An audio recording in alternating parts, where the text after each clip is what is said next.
Pronto, gravando. Então, ó, lição 9, a gente faz hoje 9 e 10. Essa semana a gente termina a última semana. E aí a gente vai pegar uma folguinha, né? A gente pega pelo menos uma semaninha de folga depois dessa e analisa juntos o que a gente faz, qual livro a gente traz, ou qual texto bíblico, qual livro da Bíblia. A gente vai pensando nisso. Então, hoje é o preço da liderança, aula 9 do módulo 5. Diz aqui, mas Jesus lhe replicou, ninguém que tendo posto a mão no arado olha para trás é apto para o reino de Deus. Lucas 9:62, palavras de Jesus aí, né? Objetivos da lição, compreender a necessidade e a naturalidade de passar por dificuldades e pagar um preço na liderança. Identificar as dificuldades mais comuns e como enfrentá-las de forma bíblica. Reconhecer as recompensas que Deus prometeu aos que se comprometem e alcançar motivação, perseverança e força para o desenvolvimento ministerial. A liderança de impacto exige força, vigor e um caráter genuinamente moldado. Por quê? Porque liderar não é fácil. Em nenhum lugar liderar é fácil. Não é fácil liderar na empresa, e na empresa o povo recebe. Na empresa o povo tem salário. Na obra, o povo não recebe. O povo é voluntário. E embora eles recebam algo muito mais valioso do que um funcionário recebe na empresa, eu lembro quando o apóstolo Paulo escreve, se eu não me engano, a segunda carta aos Coríntios, ele chama a atenção dos coríntios, porque os coríntios, eles não estavam sendo generosos, como algumas outras igrejas estavam sendo generosas, e eles não estavam ajudando o ministério de Paulo. E Paulo fala bem assim, olha, eu não quero ser pesado para vocês, eu trabalho para não ser pesado para vocês, mas eu quero que vocês entendam que se eu estou dando a vocês algo que é espiritual e, portanto, é muito mais valioso do que todas as coisas que tem nessa terra, é justo vocês me ajudarem com algo material que vocês tenham. Paulo mostrando que o espiritual sempre é mais valioso que o material. E ele ensinando a igreja de Corinto a ofertar na vida e no ministério deles. Embora as pessoas recebam espiritualmente, a gente vê, queridos, e como eu tenho um olho muito crítico, assim, crítico no sentido de ter um olho, não um olho crítico, se eu corrigir, um olho muito clínico sobre isso, de ver como era a vida da pessoa antes de Jesus, antes do acompanhamento, do discipulado, antes de uma vida de oração, de uma cobertura ali de oração sobre a vida dela. A gente vê um cenário, né, de como é a vida dessa pessoa, e depois a gente vê como a vida dessa pessoa se tornou, e ainda assim essa pessoa é incapaz de reconhecer o agir de Deus e ser grata pelo agir de Deus. A pessoa tende a acreditar que aquilo ali foi mérito do trabalho dele. Ele começa, no início a pessoa é grata, depois ela começa a se desprender dessa gratidão, porque ela se acostuma com a bênção, ela se acostuma com a presença. E o líder precisa ter uma força interior muito grande, um vigor muito grande. Realmente ele precisa ter os olhos fixados no Senhor, porque se o líder deixar os olhos fixados nas pessoas, ele vai cair. Porque as pessoas tendem a frustrar o líder, porque o egoísmo tende a ser maior do que a fé. O sucesso não é casual, ele requer uma atitude mental correta e positiva. O foco deve permanecer em Deus. Deixa eu ver, Márcio, entrou. O foco deve permanecer em Deus para tornar realidade o que parece impossível. A atitude de fé é o que forja a resistência interior do líder perante as adversidades. É sempre você liderar com os olhos no Senhor. Você não pode liderar com os olhos nos homens, nas pessoas ou nos discípulos. É sempre liderar com os olhos no Senhor. Eu tenho uma frase do pastor Ricardo que eu gosto muito, que ele fala assim, o líder de Davi foi Saul, e o líder de Judas foi Jesus. E olha só para onde foi cada um, né? Essa frase ele sempre fala, querendo mostrar que o resultado que a pessoa apresenta na jornada de fé nem sempre determina a qualidade da liderança. Davi teve um líder que era um fanfarrão, que era Saul. E Judas teve o melhor líder de todos. Mas Judas tornou-se o traidor. Davi tornou-se o melhor rei. Porque a disposição do coração da pessoa conta muito. E aí nós que somos líderes, nós devemos ter essa convicção no coração de não trazer para você ou um peso para você sobre o resultado que a pessoa está vivendo e olhar com os olhos de fé para aquilo ali. O líder deve pagar um preço. Assim como quem constrói uma torre, o líder deve calcular a despesa antes de iniciar. Jesus traz um texto lá em Lucas 14. Não sei se vocês lembram dessa história. Jesus fala assim: olha, o homem, antes de começar a construir uma edificação, ele deve fazer bem os cálculos para saber se ele vai ter condições de chegar até o final da obra. Para não acontecer no meio do caminho de ele não conseguir chegar até o final da obra e as pessoas ficarem falando assim: ó, tá vendo? Ele começou a obra e não conseguiu terminar. O pastor César, ele traz esse texto na intenção de mostrar para o líder que nós devemos avaliar o nosso ministério, para que você não entre e depois saia, para que você não comece e depois abandone.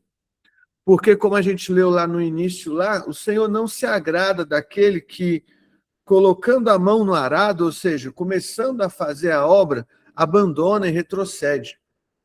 Em Hebreus, se eu não me engano, Hebreus 12 ou Hebreus 10, diz assim, o Senhor diz: a minha alma não se agradará daquele que retrocede. E aí o autor do Hebreus continua dizendo: nós, porém, não somos dos que retrocedem, mas dos que avançam. O líder deve ter essa reflexão na vida dele, para que ele não retroceda, para que ele avance. Avaliar os custos evita o fracasso de começar uma obra e parar na metade do caminho.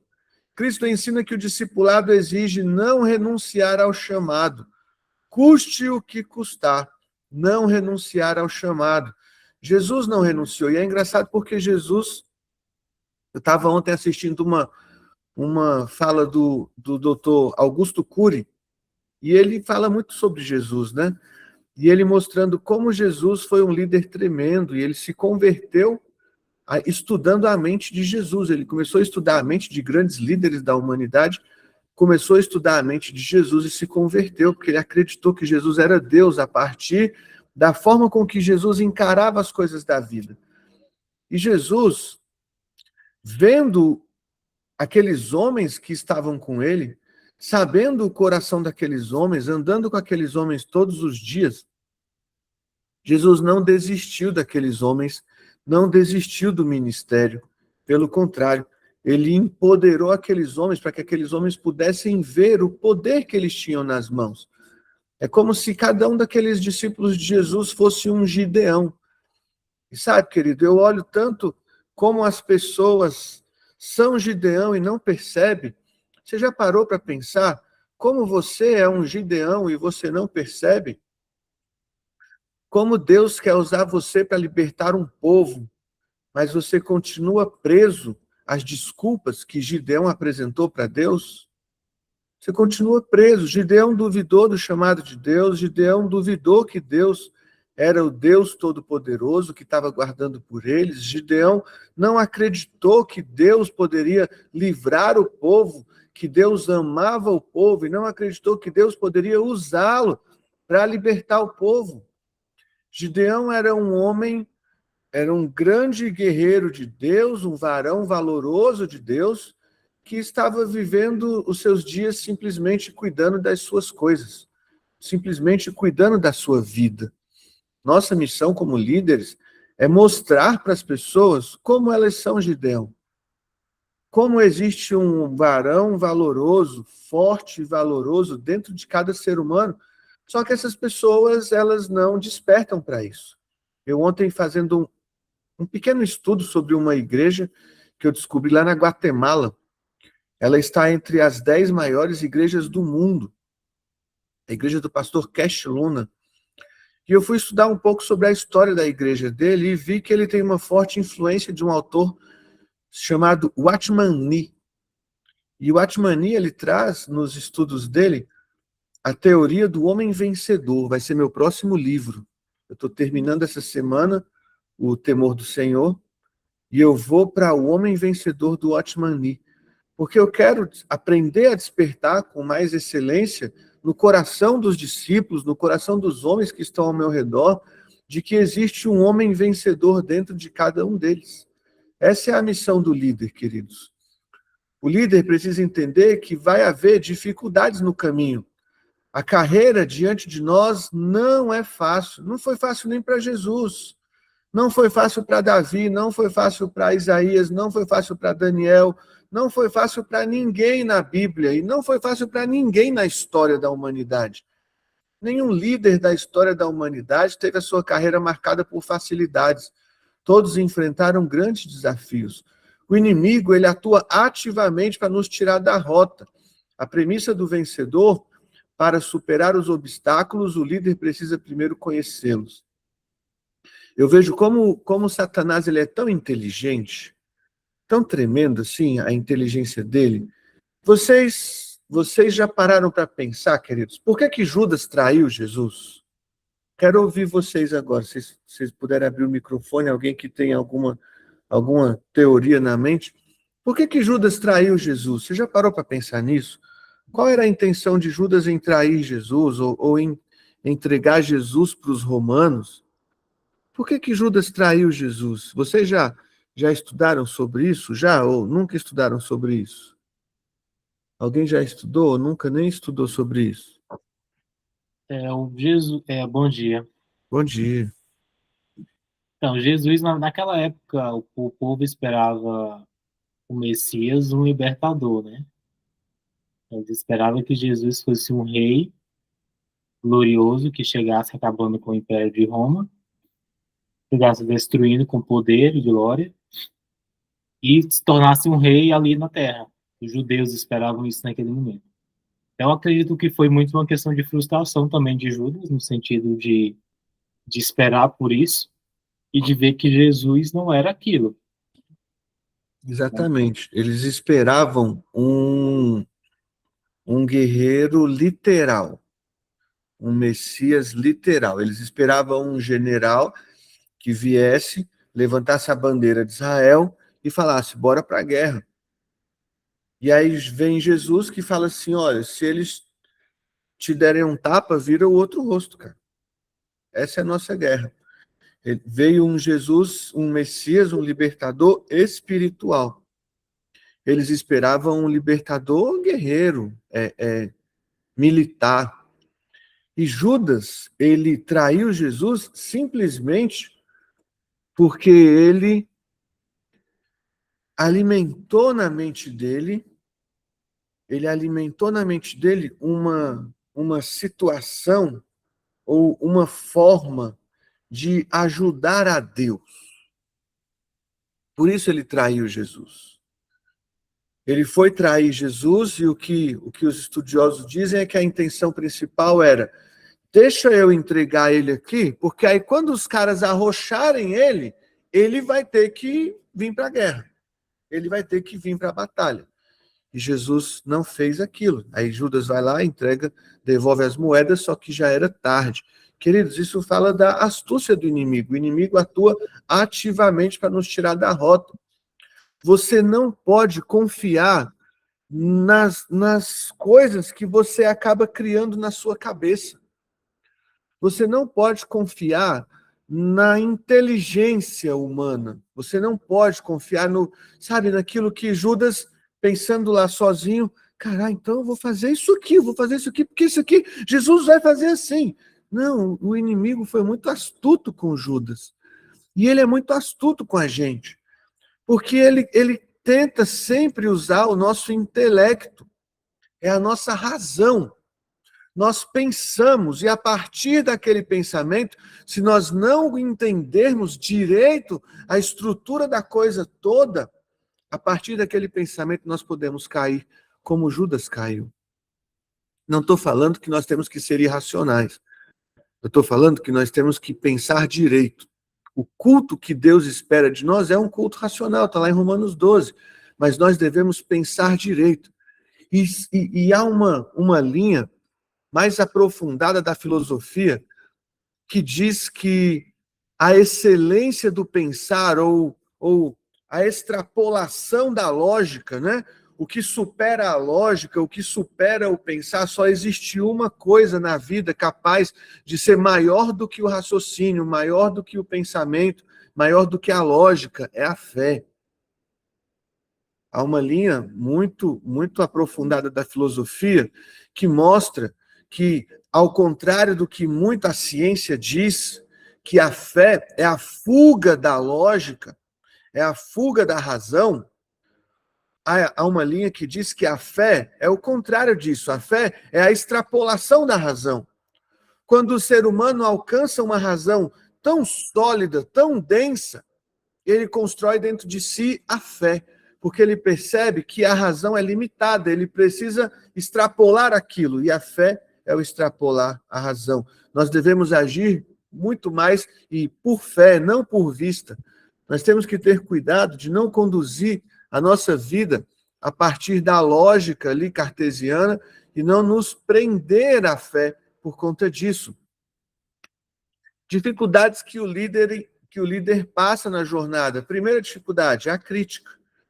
O desafio, sentir-se menosprezado, julgado ou incompreendido pelas pessoas.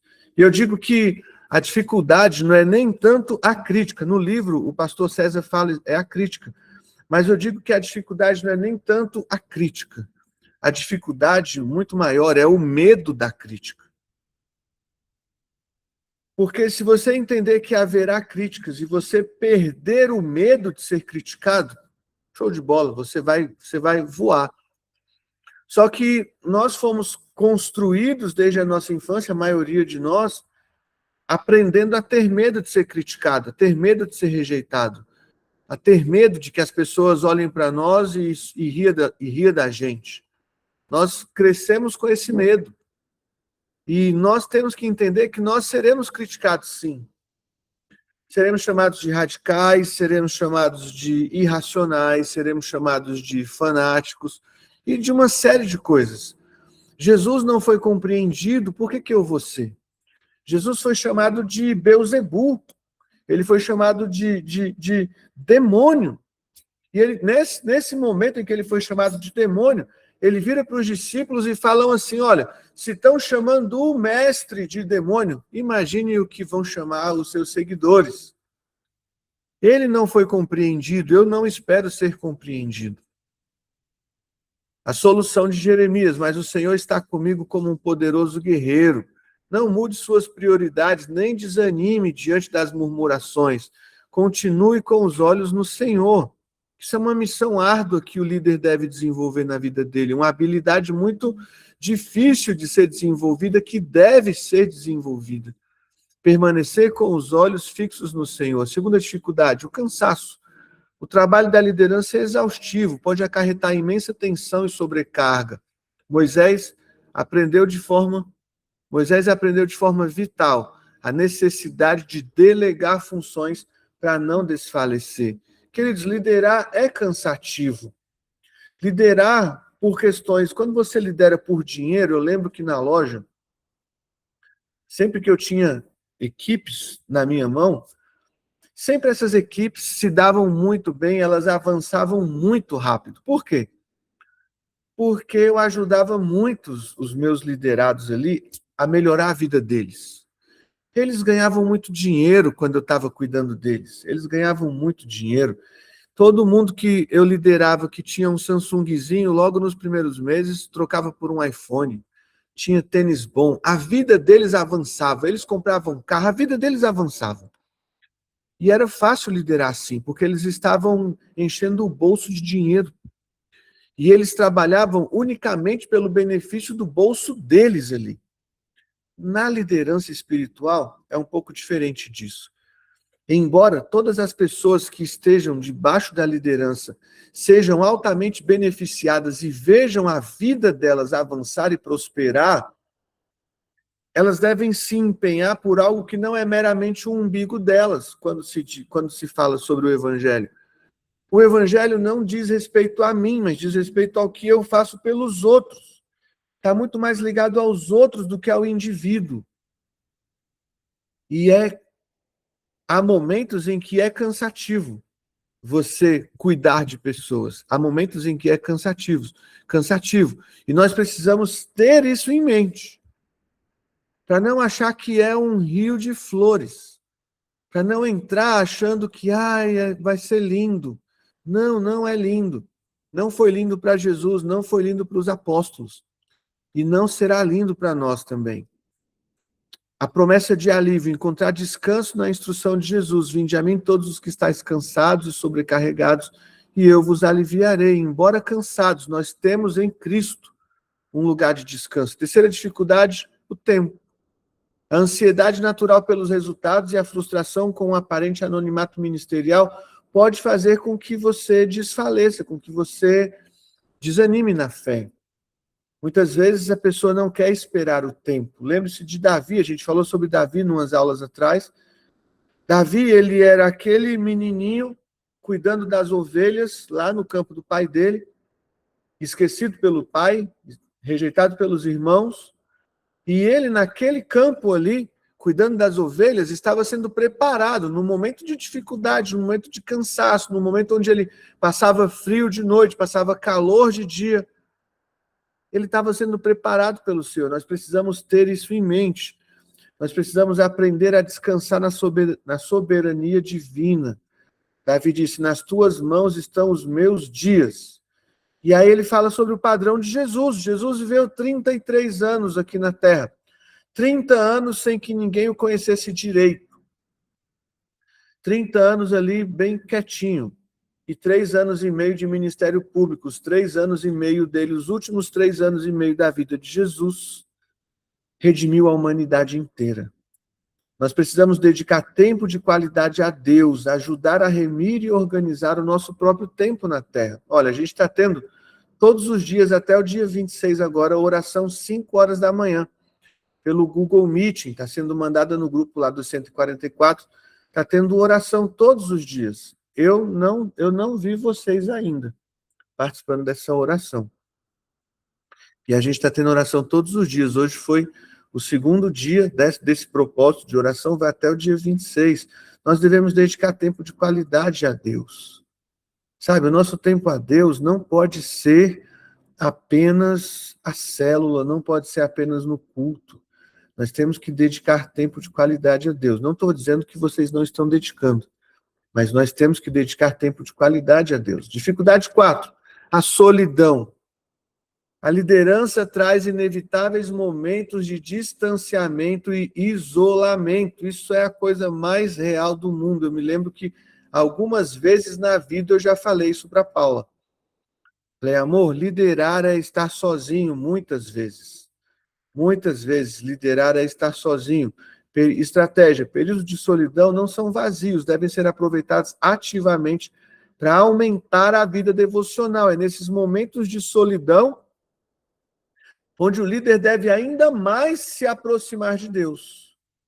Nós temos que ter cuidado, porque nos momentos de solidão, geralmente, a nossa mente tem a tendência de ir abrir janelas de pensamentos que são pensamentos ruins, que são pensamentos que não edificam a nossa vida. Nesses momentos de solidão, nós devemos converter os nossos pensamentos ao Senhor, para que o Senhor nos conduza, para que o Senhor nos fortaleça, para que Ele seja nossa companhia. Ele, porém, se retirava para lugares solitários e orava. Jesus fazia isso muitas vezes. A solidão é o ambiente onde o líder se renova as suas forças. Porque o líder, embora esteja sozinho no que se refere aos homens, ele deve ter a fé no coração de que o Senhor nunca o abandonará. A quinta dificuldade, as decisões. O peso de tomar escolhas difíceis e assumir a responsabilidade direta perante a equipe. No dia que, quinta-feira agora na célula, a Rosa contando lá o testemunho dela, eu fiquei pensando sobre isso, o peso das decisões, porque quando ela contou essa história para nós, eu lembro, a gente estava ainda a célula na casa do Josenir da Rosa. A Paula e eu falamos com ela, olha, você deve agir nesse sentido, você não pode ficar quieto, você deve agir. Foi uma decisão que nós tomamos. A decisão correta, por sinal, foi uma decisão que nós tomamos. Mas a partir do desencadear daquilo, essa decisão que nós tomamos e orientamos a Rosa a tomar, poderia afastar ou aproximar a Rosa da gente. Nós vamos tomar decisões o tempo inteiro, e muitas vezes decisões difíceis. Decisões que vão contra o senso comum. E nós devemos decidir ainda assim. Toda decisão deve visar a alegria, a saúde e a proteção espiritual do grupo, não a conveniência. Nós não podemos decidir para que todos fiquem felizinhos. Nós temos que decidir para que todos cresçam, para que todos amadureçam, para que todos entendam, para que todos evoluam, para que todos melhorem.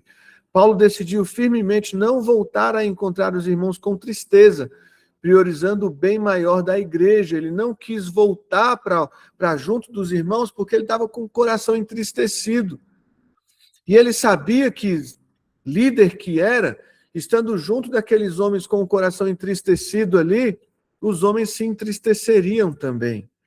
Ele tomou uma decisão para resguardar e para salvar o povo. Sexta dificuldade é a rejeição. O líder nunca vai agradar a todos. Paulo e Jesus enfrentaram oposição da própria nação, e nem da nação, eles enfrentaram oposição dentro do próprio ministério. Pedro vem repreender Jesus, falando, Jesus, para de falar isso aí, Jesus, isso aí que o senhor está falando não é legal, não. Pedro vem repreender Jesus. O Paulo, ele é confrontado no início do ministério. Pedro confronta Paulo, ele precisa ir em Jerusalém para passar pelo crivo dos apóstolos. Ele é confrontado ali também. Tem um momento em que Paulo e Pedro se encontram e Paulo confronta Pedro, porque Pedro demonstrou um desvio de caráter.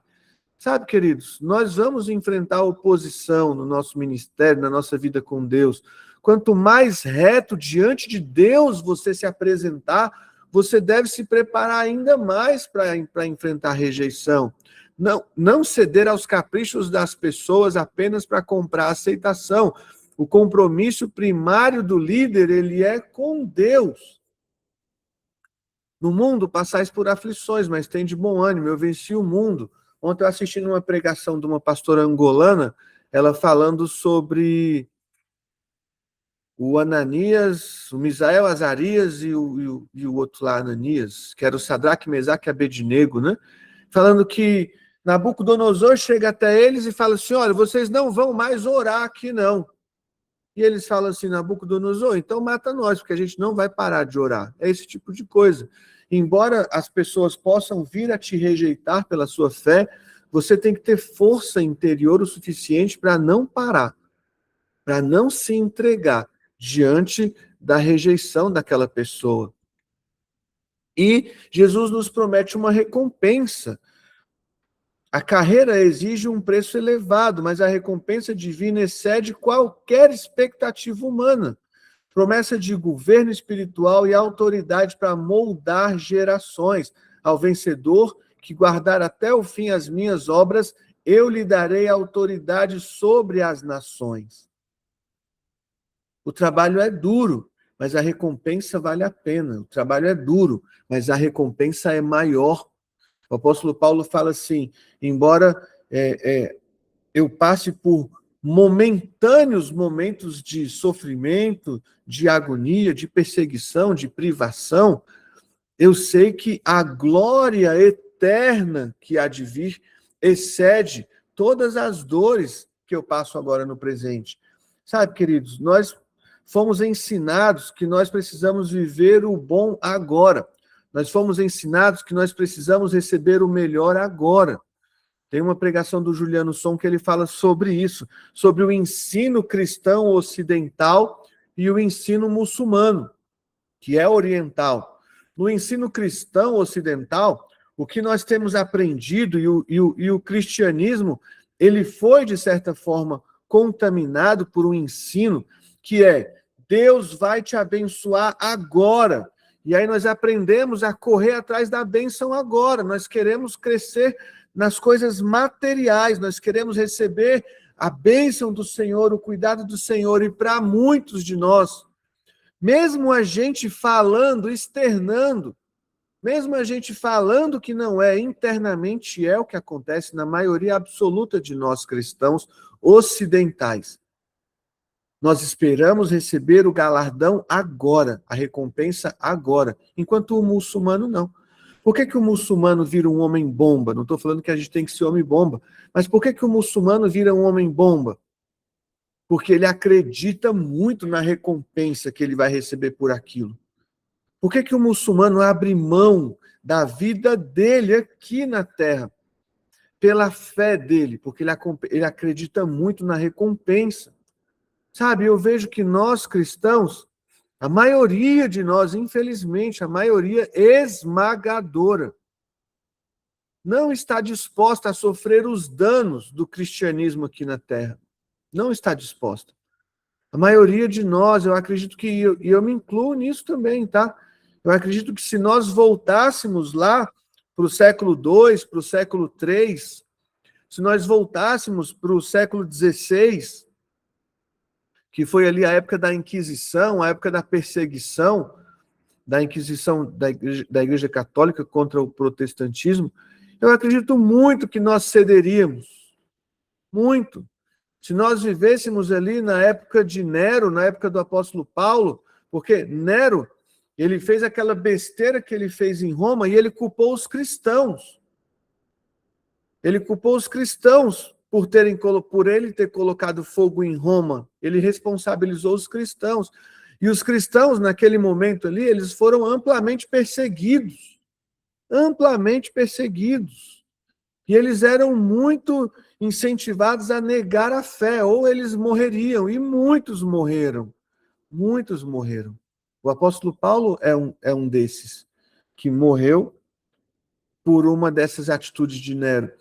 E eu acredito muito que se fosse hoje, ou se nos transportássemos lá para trás, nós negaríamos. Porque com a fé que nós temos hoje. Porque nós aprendemos que é a bênção, que a gente vai ser cristão para poder receber uma bênção de Deus aqui. Eu sigo a Deus porque Deus me abençoa. Eu sigo a Deus para Deus me abençoar. A maioria das pessoas crê nisso. E a promessa que Jesus tem para nós não é uma promessa para agora. A recompensa que ele tem para nós é uma recompensa na Nova Jerusalém. A recompensa do Senhor para nós. Jesus confere autoridade legítima e poder real aos seus líderes consagrados. Autoridade direta sobre espíritos imundos e a capacidade divina delegada para curar toda sorte de doenças e enfermidades. Isso é um poder que o dinheiro não compra, que o poder dessa terra não compra. Essa semana mesmo aconteceu algo tão tremendo com a gente. Nicole estava muito ruim, dando a crise lá da vesícula dela, muito ruim, muito ruim, muito ruim. Mandou uma mensagem para Paula: mãe, estou muito ruim, estou indo para o hospital. A gente começou a orar aqui em casa, Paula e eu, aplicando o sangue de Jesus sobre a vida da Nicole. Não deu 10 minutos, a Nicole mandou mensagem para Paula falando que estava tudo bem. Que não estava mais sentindo dor, que a dor tinha ido embora, que ela estava bem, que ela ia assistir um filme mais o Caio.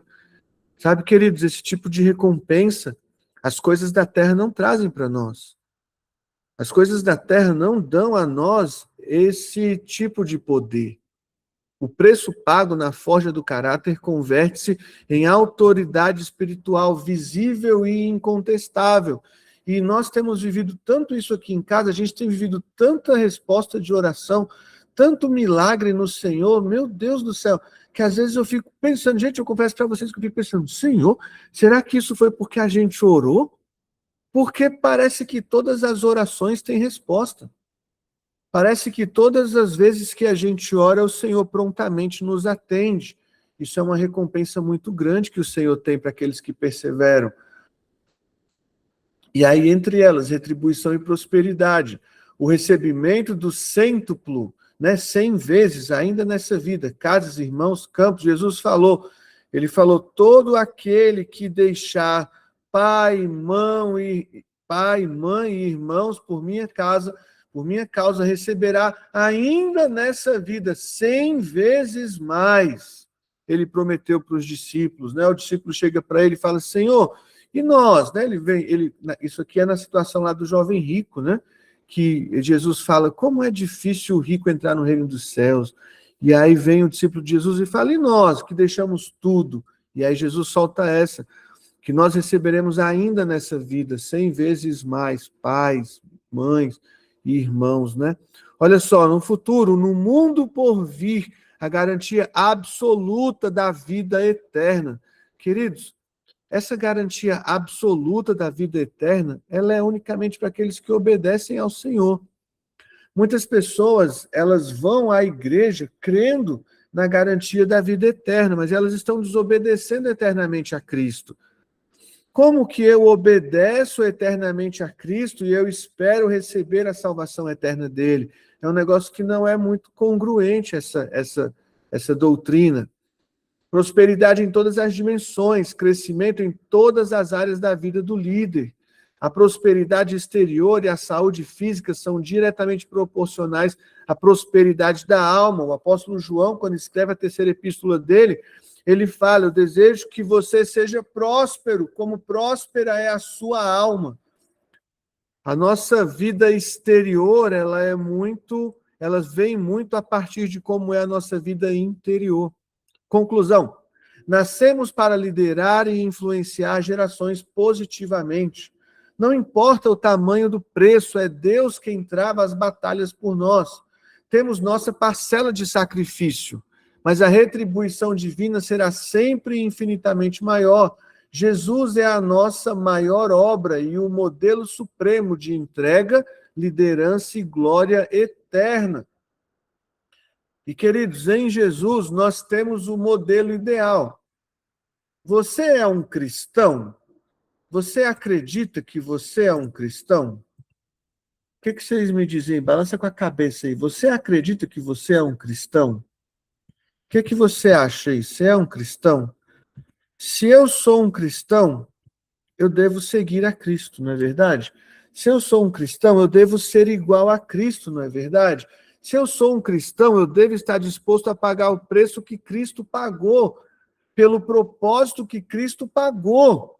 Se eu sou um cristão. Ser cristão não é falar que gosta de Jesus.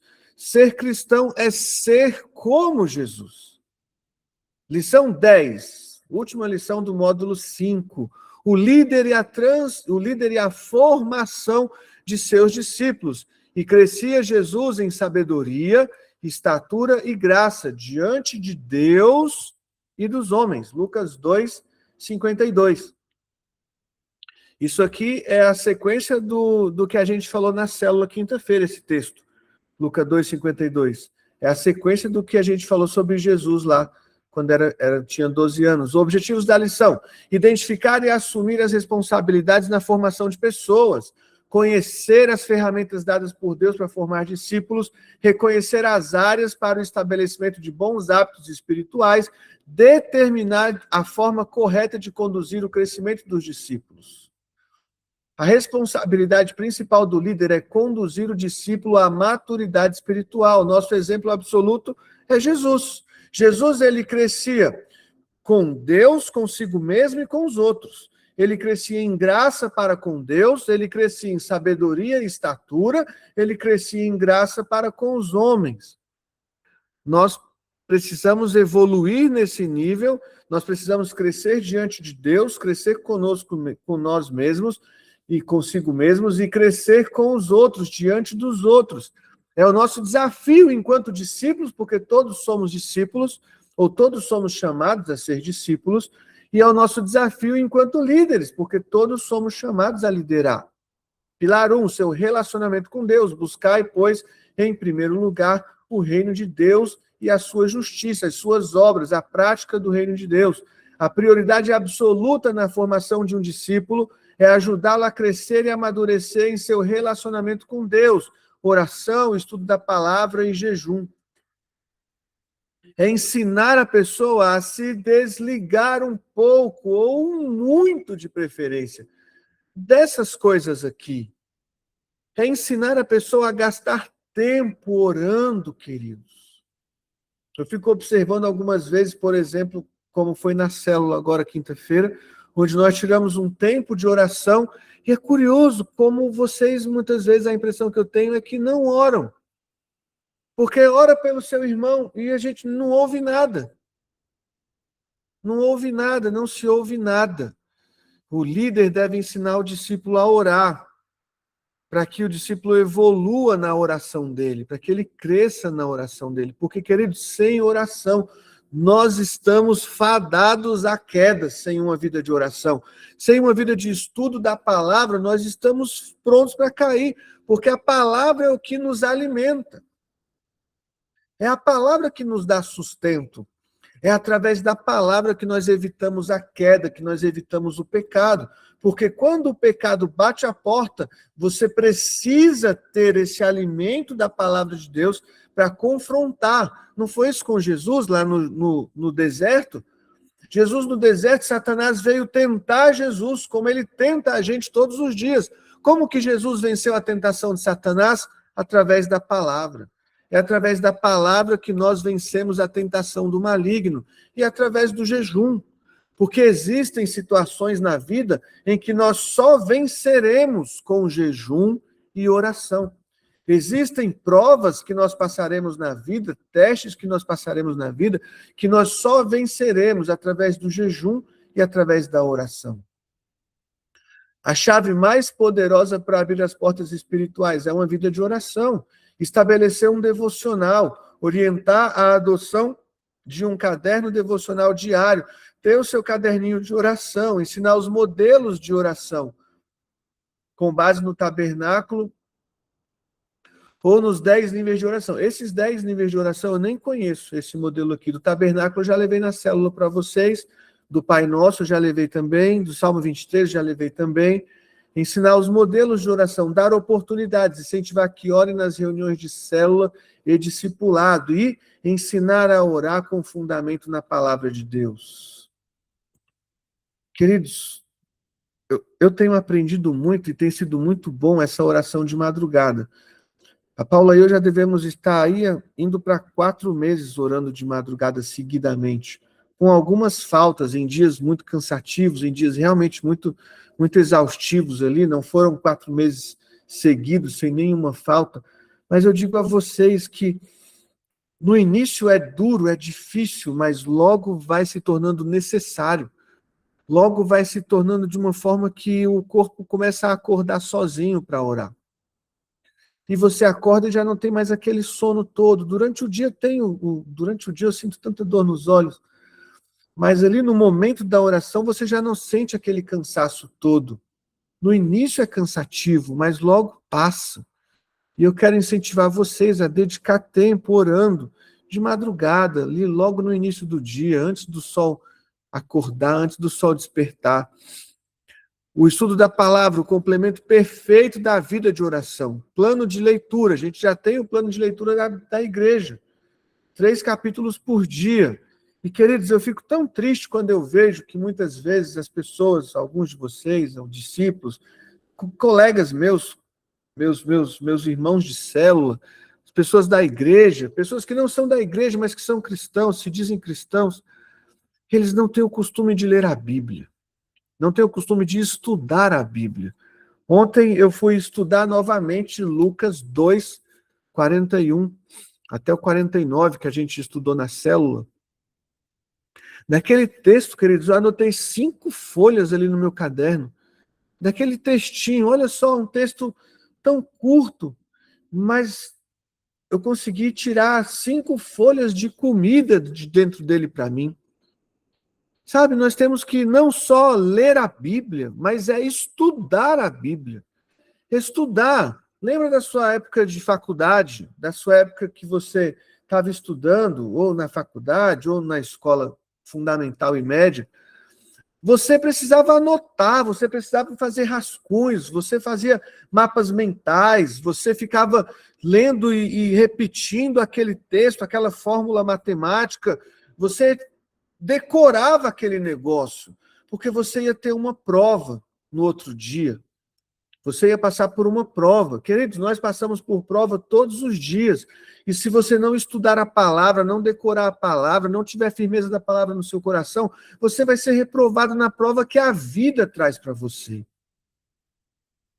Eu fico pensando de pessoas tão fortes na fé, pessoas tão firmes diante de Deus que caíram, queridos. Grandes pastores na história da vida cristã, grandes pastores, grandes líderes mundiais, nacionais, pessoas que me ajudaram, homens de fé, mulheres de fé, que ajudaram a Paula, que me ajudaram, que nos ensinaram, nos pegaram pelas mãos, nos ajudaram, nos ensinaram a orar, nos ensinaram a interceder, nos ensinaram a adorar, nos ensinaram a buscar o Espírito Santo. E hoje caíram, estão desviados. Por quê, queridos? Eles foram deixando essas práticas espirituais de lado. Eles foram achando que o tempo de vida que eles tinham com Deus já era o suficiente para mantê-los, e não é. Nós precisamos da palavra para que nós possamos ser alimentados e estar fortes, firmes para vencer as ciladas do diabo. Estudos direcionados, assessorar estudos bíblicos periódicos, personagens, livros, temas. É o que a gente faz na célula. A gente estuda muito capítulos específicos, livros específicos, e eu queria muito que vocês estudassem muito mais. Ferramentas, ensinar o uso prático de dicionários, ferramentas de pesquisa, Bíblia de estudo. É fundamental você ter uma Bíblia de estudo. Sem uma Bíblia de estudo, a sua leitura vai ser rasa. Sem uma Bíblia de estudo, a sua leitura vai ser rasa. Sem uma Bíblia de estudo, você não vai entender muita coisa que não está escrito na Bíblia. Que muita coisa do contexto daquela situação que a Bíblia está relatando ali. Direcioná-los para que memorizem e confessem os versículos ativamente. Buscar por revelação, incentivar a dependência do Espírito Santo na leitura, o texto rema. Procurar o texto rema do Senhor para as ações e para as decisões do nosso dia a dia. Disciplina do jejum, prática vital para a sensibilidade espiritual e o genuíno arrependimento. Ensinar o significado, explicar a importância bíblica do jejum. O que é jejum? É não comer. Tem uma diferença do jejum e do propósito. Igual quando a Paula fala que ela não toma refrigerante, que é um propósito dela, não é um jejum. O jejum é não comer. Isso é um jejum. Não, eu estou fazendo um jejum de Instagram. Isso não é jejum, isso é um propósito. O jejum é não comer. Eu estou fazendo um jejum de açúcar. Isso não é um jejum, isso é um propósito. Se você estiver comendo, não é jejum, é propósito. O jejum é abster-se de comida. Isso é o jejum. Ajudar a focar em alvos específicos, crescimento, busca, cura, libertação. Instruir sobre a postura correta durante o propósito. Que o jejum deve ser um momento onde você, o seu discípulo, não vai só passar fome, mas ele vai se dedicar à oração, ele vai se dedicar à santificação, à piedade. Diferenciar as formas de realizar o jejum total, jejum parcial. Unir a oração, garantir a dedicação de momentos específicos para orar durante o jejum. Pilar 2, relacionamento consigo mesmo. Pilar 1, relacionamento com Deus. Pilar 2, seu relacionamento consigo mesmo. Baseado nas instruções de Paulo, lá em 1 Timóteo, o líder deve trabalhar áreas essenciais do caráter pessoal do discípulo. Primeiro, ser um exemplo. Nós somos convidados a ser modelo para os fiéis, o padrão dos fiéis.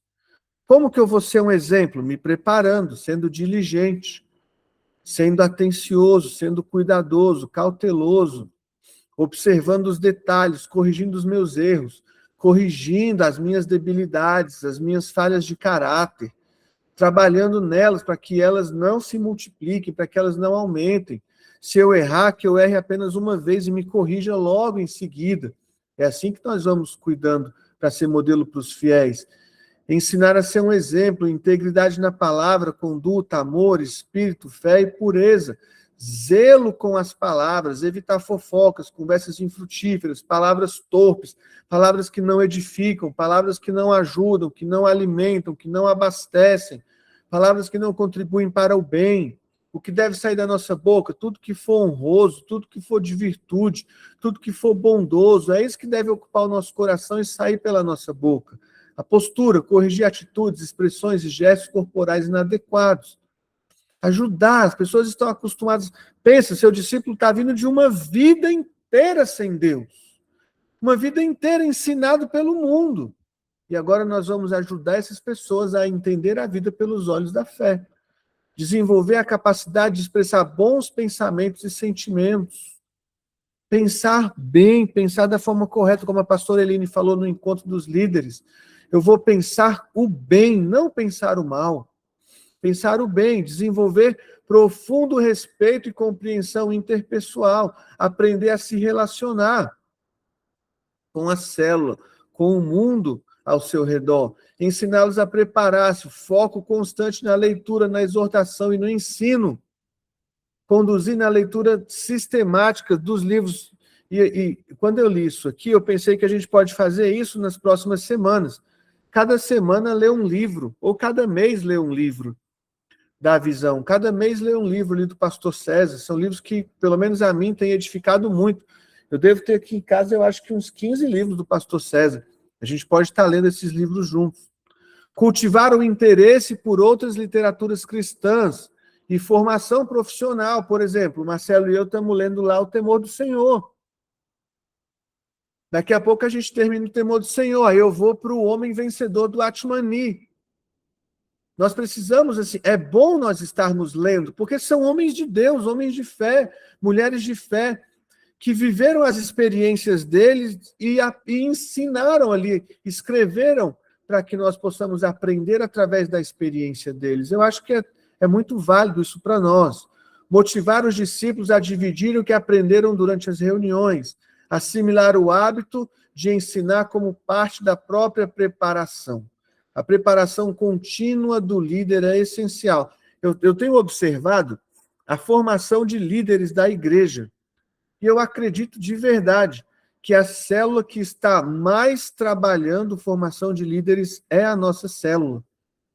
E eu, queridos, eu confesso para vocês, eu alimento grande expectativa sobre vocês. Grande expectativa. Quinta-feira mesmo, quando acabou a célula, eu falei com a Paula, amor, aliás, eu falei com Deus na quinta e falei com a Paula no sábado.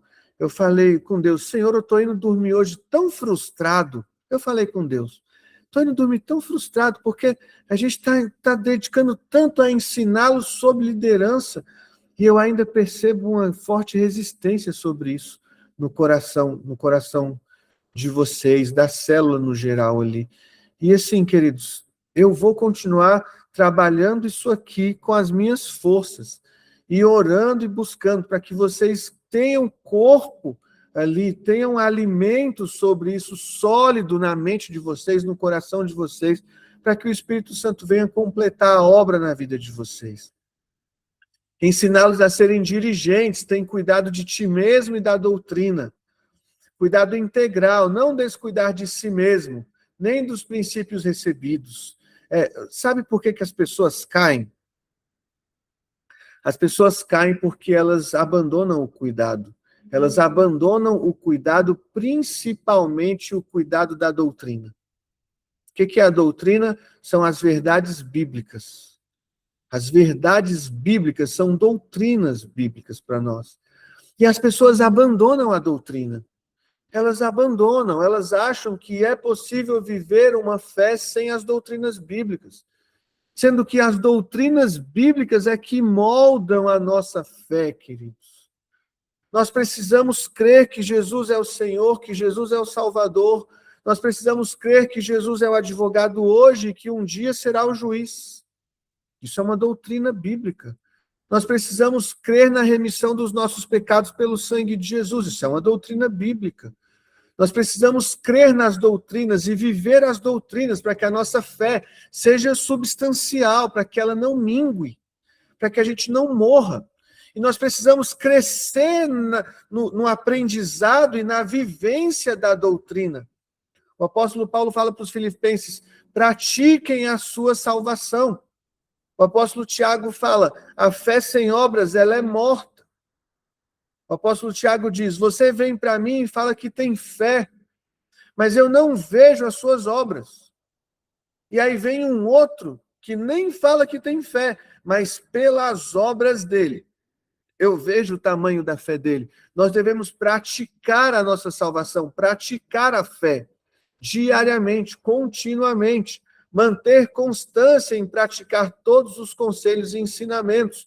É outra coisa onde eu vejo que as pessoas erram muito, os discípulos erram muito. Eles são teimosos, rebeldes e não obedecem à voz da liderança. Isso é um grande mal para nós. Esses dias eu falei com a Paula. O pastor Lau estava levando na igreja a comida que muda o mundo, a comida que alimenta o mundo, nos passos de fé, 3 cultos seguidos. A comida que alimenta o mundo. A primeira foi o sonho e a auto-humilhação. Né? Ali eu não lembro a palavra específica, mas falando sobre a auto-humilhação. E aí a Paula, nossa, eu estou doido para vir quarta-feira para a gente poder aprender mais. E eu peguei e falei com ela, amor, mas você já praticou a primeira? Porque nós não podemos virar, queridos, consumidores da fé. Onde eu quero receber a palavra de hoje logo, mas eu não lembrei e não pratiquei a palavra de ontem. Eu não lembrei e não pratiquei o ensino de ontem. Eu não pratiquei o conselho de ontem. Ah, mas eu vou pedir um conselho hoje, mas eu não pratiquei o conselho de ontem. Um grande erro na vida é esse coração rebelde, que não pratica os conselhos e ensinamentos. E isso é rebeldia, queridos. Isso é um coração rebelde, autossuficiente, que acredita que consegue resolver por si mesmo. Isso é um coração rebelde. O líder deve ajudar o discípulo a ser diligente e focado em todas as áreas de sua vida, não apenas na área eclesiástica, não apenas na área de fé, mas em todos os aspectos da vida, a desenvolver os 11 pilares da vida dele. Terceiro pilar, seu relacionamento com os outros, crescer em graça para com os outros, ajudar o discípulo a criar um ambiente propício para desenvolver o seu ministério com a família, com os discípulos, com os de fora, ser irrepreensível dentro de casa. O maior testemunho começa dentro de casa. Enquanto a sua família não acreditar em você, dificilmente os de fora acreditarão. Porque se a sua família não acredita em você, há uma farsa aí dentro de você. Ajudar os discípulos a cuidar dessa área, criar um ambiente propício, ter bom testemunho dos que são de fora de casa também. Relacionamento com a família.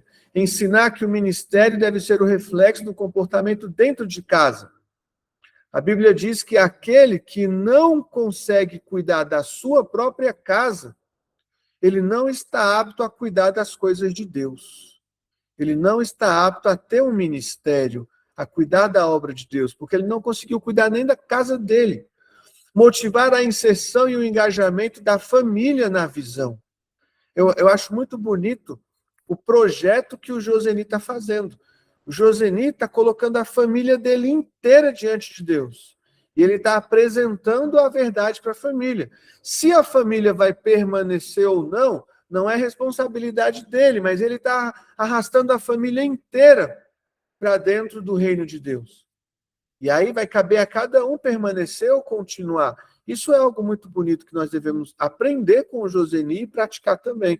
Eu acho muito bonito. Aqui em casa a gente conversa muito sobre a família de vocês, como que vocês estão se envolvendo. Esses dias a Fernanda mandou perguntando para a Paula, pedindo uma playlist aqui para a Paula de músicas que a gente ouve na célula. A Paula mandou para ela. Então, olha, a sementinha que foi plantada ali, ela está germinando. Aquela sementinha está gerando fruto ali. Logo esse fruto vai ser visível, em nome de Jesus. Guiá-los a liderar o lar com base em amor, princípios espirituais e disciplina equilibrada. Nós não podemos, queridos, lembra do sal. Muito sal estraga a carne. Muito sal estraga a comida. Pouco sal também estraga. Nós somos moderados. Com seus discípulos e com os de fora. Formá-los com o mesmo cuidado e dedicação que se recebeu. Você precisa ter o cuidado que você recebe não pode ficar em você, você tem que colocar para frente, cuidando de alguém e ajudando e ensinando essa pessoa ao cuidado que ela receber de você, não ficar nela, ela colocar para frente também, ser um referencial visível, compreensivo e acessível. Manter comportamento estritamente irrepreensível perante a sociedade, diante de Deus e dos homens. Refletir o caráter transformado de Cristo para os que ainda não creem. Instruções para um testemunho fiel e impactante, tanto dentro da igreja, quanto fora da igreja, quanto no mundo. Conclusão: um líder completo. A verdadeira formação de um líder é integral. Afeta Deus, né, o espírito ali, ele e Deus, a alma, ele e ele mesmo, o social, ele e os outros. Quando guiamos pessoas nessas três direções, estabelecemos bases ministeriais que nenhuma tempestade pode destruir. O sucesso genuíno do líder é ver o crescimento maduro e equilibrado do seu discípulo. O líder, ele só tem sucesso quando o discípulo tem sucesso. Vamos orar? Pai, nós te agradecemos pelo ensino do módulo 5. Te agradecemos, Pai, porque o Senhor tem nos ensinado a liderar, tem nos ensinado a ser homens de Deus, mulheres de Deus, que se dedicam, Pai, na obra, no ministério, que se dedicam a apresentar ao Senhor frutos. Pai, nós não queremos ser como a videira, que ela se mostrou bonita, Senhor. Ela se mostrou frondosa, cheia de folhas, mas quando Jesus foi olhar, não havia fruto nenhum. E por isso Jesus amaldiçoou aquela figueira ali. Nós não queremos ser como essa figueira. Pai, nós queremos dar frutos para o Senhor. Frutos que permaneçam, Senhor. Porque nós sabemos que nós somos ramos enxertados na videira que é Cristo. E que aquele ramo que não apresentar frutos, o Senhor vai cortar e lançar fora. Pai, não nos deixa ser lançados fora. Nos ajuda, Senhor. Nos ajuda a entender que desde o início, a intenção do Senhor sempre foi resgatar a humanidade através da humanidade. A intenção do Senhor sempre foi resgatar homens usando homens e mulheres. Pai, eis-nos aqui. O Senhor, na visão de Isaías, o Senhor estava perguntando: a quem enviarei? Quem há de ir por nós? O Senhor estava perguntando, assentado em seu trono, e perguntando: a quem enviarei? Quem há de ir por nós? Pai, dá-nos o coração de Isaías, de dizer: eis-me aqui, envia-me a mim, ó Senhor. Porque os homens foram incapazes, Senhor, de dizer: eis-me aqui, o Senhor mesmo enviou o teu Filho para nos resgatar e nos dar o exemplo. Jesus é o exemplo para nós. Jesus disse: eis-me aqui.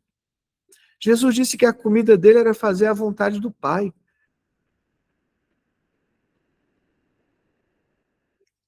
E nós, meu Deus, nós falamos que somos iguais a Jesus, nós falamos que somos cristãos.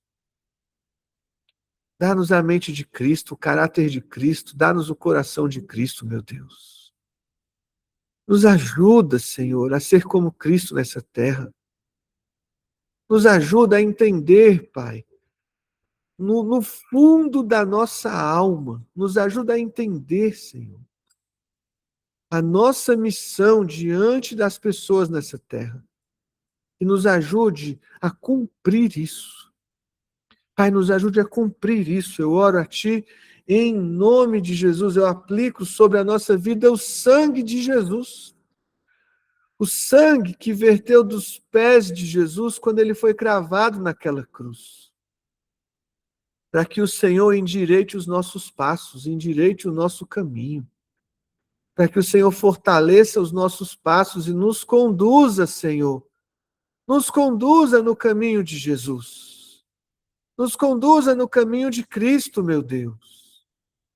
Pai, eu te peço em nome do teu Filho Jesus, Em nome de Jesus. Amém, queridos? Glória a Deus. Lembrando que essa semana, quarta-feira, nós temos